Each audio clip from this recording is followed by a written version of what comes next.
Assalamualaikum warahmatullahi wabarakatuh. Perkenalkan, nama saya Ilma Nur Hafida, NIM 12403193195.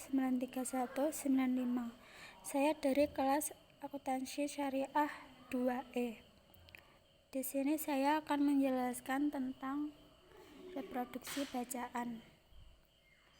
Reproduksi karya ilmiah merupakan bentuk karya ilmiah yang disusun atas dasar karya ilmiah yang telah ada. Reproduksi karya ilmiah yang digunakan untuk mengubah kembali karya ilmiah yang sudah ada. Adapun kegiatan reproduksi bacaan, yang pertama adalah ringkasan. Ringkasan merupakan upaya menyajikan tulisan yang panjang dalam bentuk singkatan dan padat. Yang kedua, adapun ikhtisar. Ikhtisar berbeda dengan ringkasan.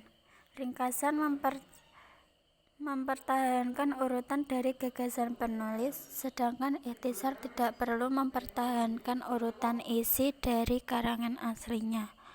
Pada intinya, bentuk dari ikhtisar lebih bebas daripada bentuk ringkasan.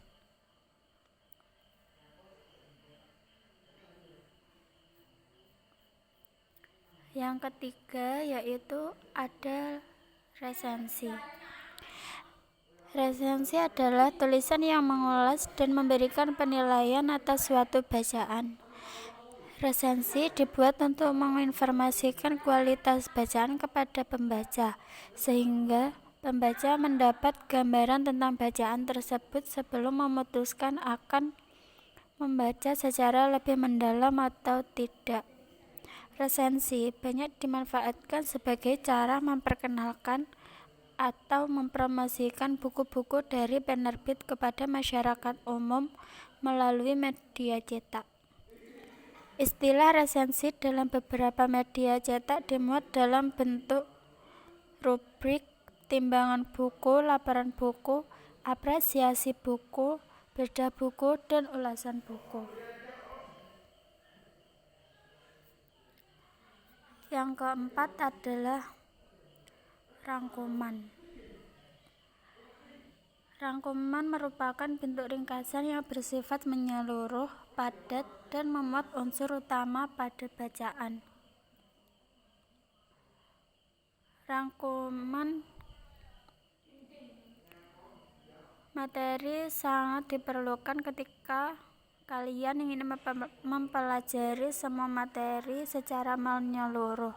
Rangkuman materi akan mempermudah dalam membuat peta konsep pada materi tersebut, sehingga belajar kita akan terasa lebih mudah dan lebih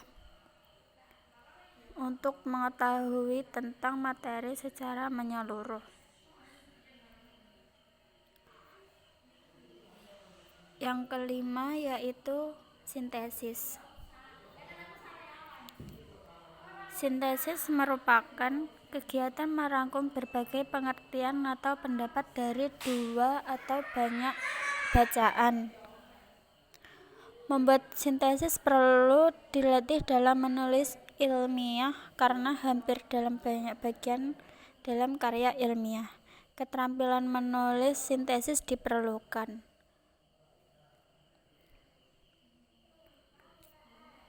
Yang keenam yaitu adalah abstrak.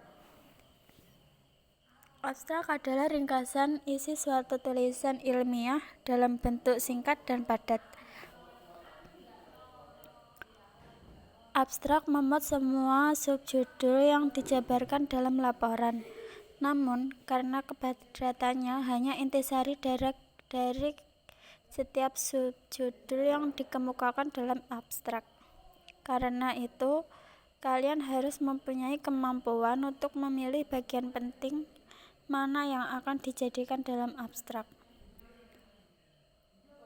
Abstrak dalam artikel ilmiah yang dimuat dalam jurnal atau kumpulan artikel ilmiah yang dipublikasikan biasanya hanya 1 atau 2 paragraf.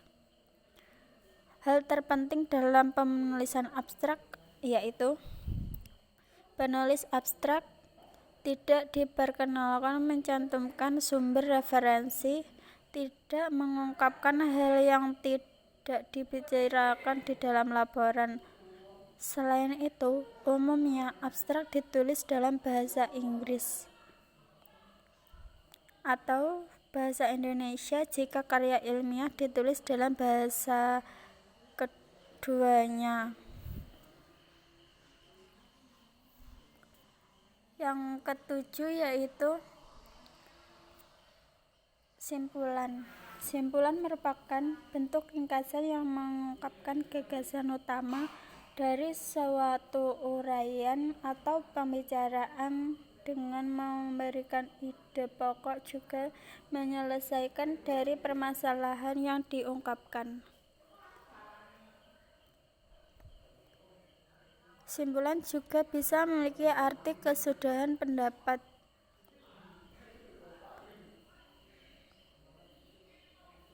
Yang kedelapan atau yang terakhir yaitu sinopsis.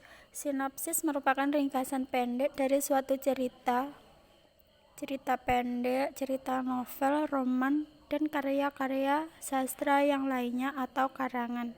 Sinopsis berbeda dengan resensi. Sinopsis berisi ringkasan isi dari sebuah buku atau novel. Meskipun berisi ringkasan, sebuah sinopsis tetap bisa mencerminkan isi sebuah buku dengan baik. Dan di sisi lain, resensi berisi ringkasan atau ulasan dari pembaca tentang identitas, isi, harga, kelebihan, dan kekurangan suatu buku. Baik, sekian presentasi dari saya. Semoga ilmu yang saya sampaikan ini bermanfaat untuk kita semua, dan mohon maaf atas khilaf dan kekurangan yang saya lakukan. Sukses untuk kita semua. Amin ya rabbal alamin. Wassalamualaikum warahmatullahi wabarakatuh.